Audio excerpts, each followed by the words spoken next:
Tell me, Orin, is Elyra less intelligent because she is a girl? No. Is Mirielle less brave? No.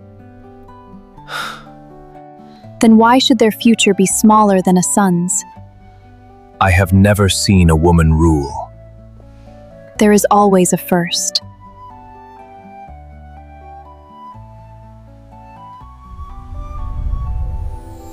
The Two Brave Princesses.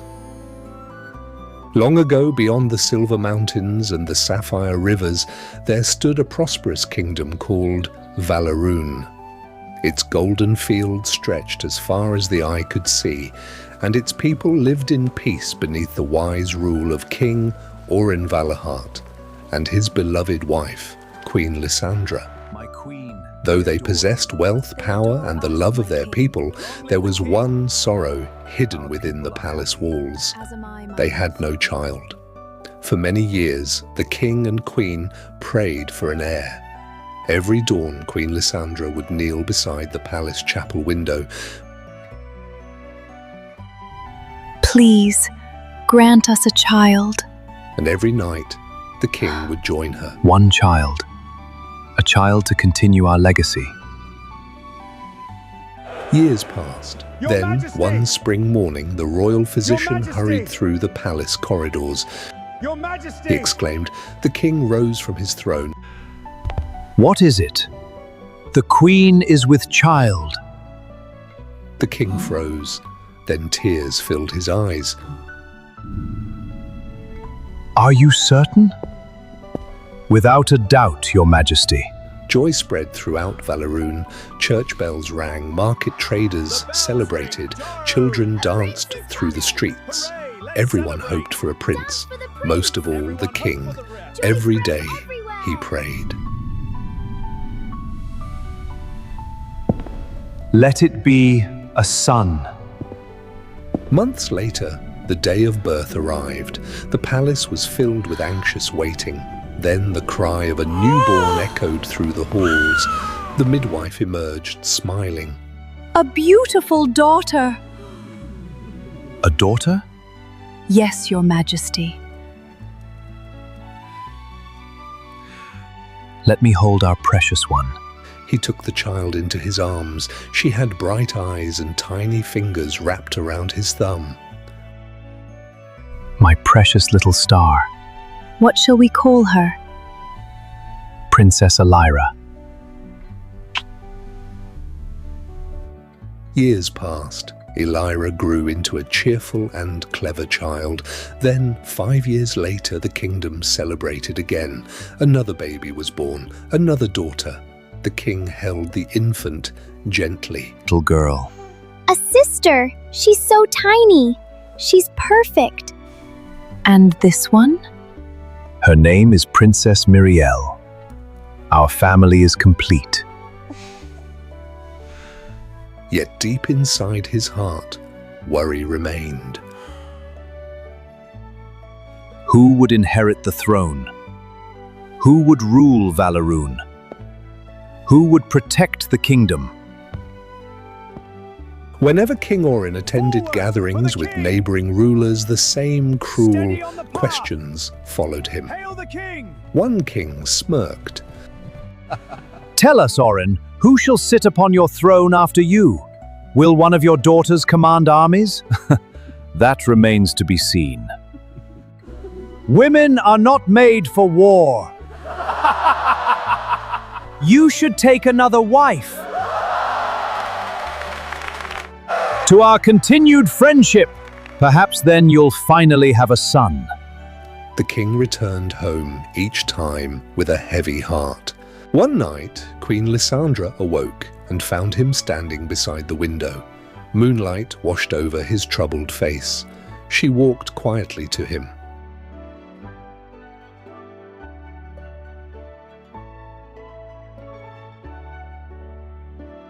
My king.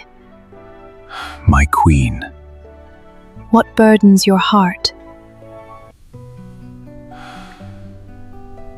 I fear for Valerune. Why? I have no son. You have 2 remarkable daughters. They are girls. And? They cannot lead armies. Who says they cannot? The law. And who created the law? The kings before me. And who can change it? The king. Exactly. Tell me, Oren, is Elyra less intelligent because she is a girl? No. Is Mirielle less brave? No. Then why should their future be smaller than a son's? I have never seen a woman rule. There is always a first. A first? A first queen, a first law, a first change. You always know how to defeat my arguments. That is why you married me. I know what I must do. The next morning, royal announcements were sent across the kingdom. The finest scholar in the realm, Master Kylum, was summoned. The greatest swordmaster, Lady Vespera Thorn, arrived soon after. The king addressed his daughters. Elyra, Mirielle, Yes, father. would you like to learn everything a prince would learn? You mean swordsmanship? Yes. And strategy? Yes. Even military command? Everything. We accept! Their training began immediately. Master Kylum taught them history, diplomacy, mathematics, law, and governance. Lady Vespera taught them swordplay, archery, horseback riding, and battle tactics. Every morning echoed with lessons. Every evening echoed with steel. One night, Mirielle groaned while practicing. And the river? Exactly, you are learning well. My arms hurt. Then swing harder. My legs hurt too. Then stand stronger. You sound exactly like Lady Vespera. That's because she's right. Race you to the training field. The sisters trained long after others slept. They encouraged one another, protected one another, believed in one another. Years passed.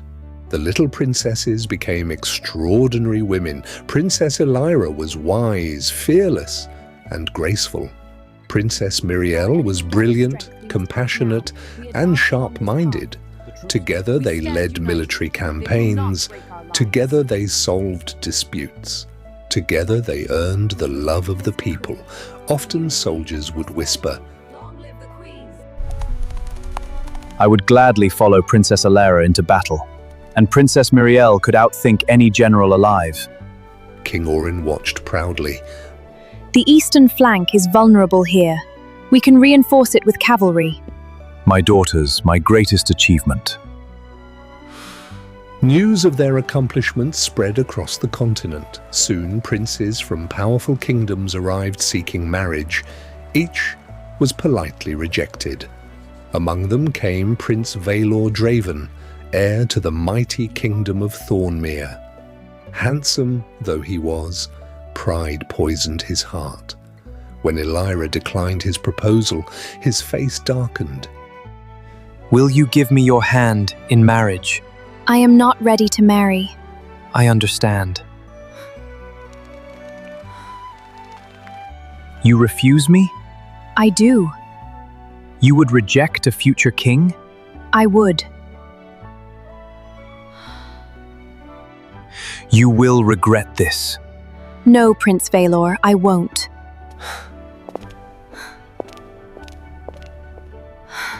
Humiliated, Vaelor gathered rulers who opposed female succession. Together, they devised a plan, a public duel. Before thousands, Vaelor issued a challenge. Princess Elyra, fight me! And the terms? The loser shall serve the winner forever. Absolutely not! I accept.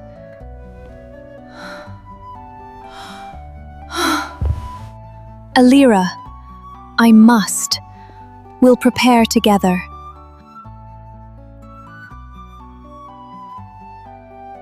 For weeks, the sisters trained tirelessly, every strike, every movement, every strategy perfected. One evening, Mirielle looked worried. What if he defeats you? Then you'll finish what I started. Don't say that. We'll face this together. You know I must. No, you must come back. I promise I'll try. The day of the duel arrived. The grand arena overflowed with spectators, nobles, merchants, farmers, soldiers. Everyone came. Yet the king and queen could not bear to watch. They remained in the palace, praying, waiting, hoping.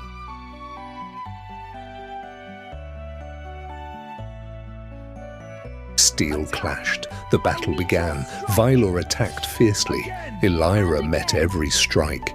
The crowd roared. Again and again they exchanged blows. Hours seemed to pass. Blood stained Elyra's armor. Mirielle watched with tears in her eyes.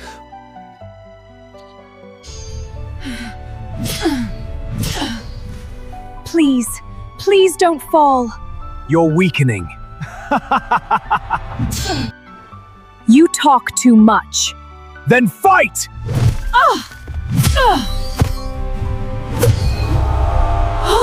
He charged. She staggered. The crowd gasped. Then suddenly she remembered something. Months earlier, spies had discovered an old injury Vaelor had suffered in battle. A weakness hidden beneath his armor. One final opportunity, one final chance. Gathering every ounce of strength, Elyra struck. Her sword found the vulnerable spot. Vaelor screamed. The prince collapsed. Silence filled the arena. Then, Elyra has won! The crowd erupted. Cheers thundered like storms. People wept. Soldiers raised their swords. Mirielle ran onto the field and dropped beside her sister.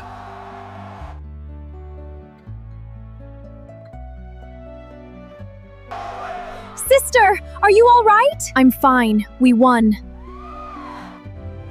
We did it. Yes, together. A messenger raced to the palace. The princess has won! The princess has won! She lives? Yes, your majesty. Thank the heavens. To the arena! To the arena! Prince Vaelor returned to Thornmere in disgrace. Never again did he threaten another ruler. People mocked his arrogance. A mighty prince defeated by a woman. What a shame. The story is spreading everywhere. After lengthy discussions among the kingdoms, a decision was reached. Since Vaelor had publicly sworn the terms of the duel, Thornmere now belonged to Princess Elyra. The sisters met privately. You should rule Thornmere. Only if you become heir to Valerune.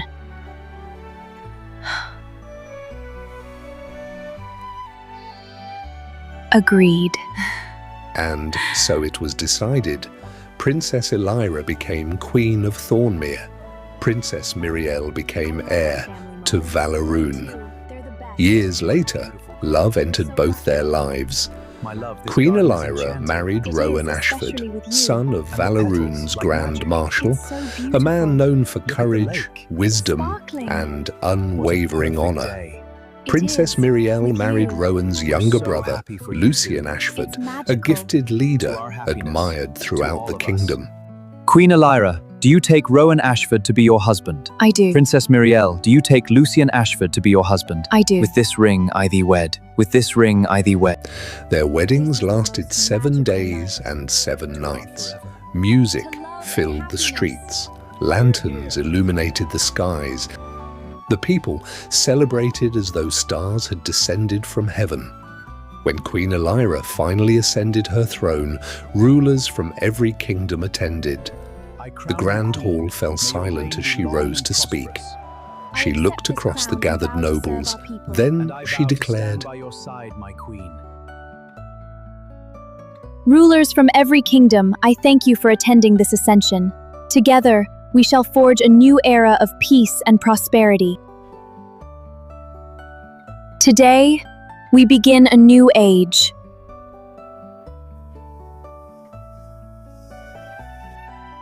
A daughter is not less valuable than a son. A daughter's dreams are not smaller. A daughter's courage is not weaker. And from this day forward, throughout Thornmere and Valerune,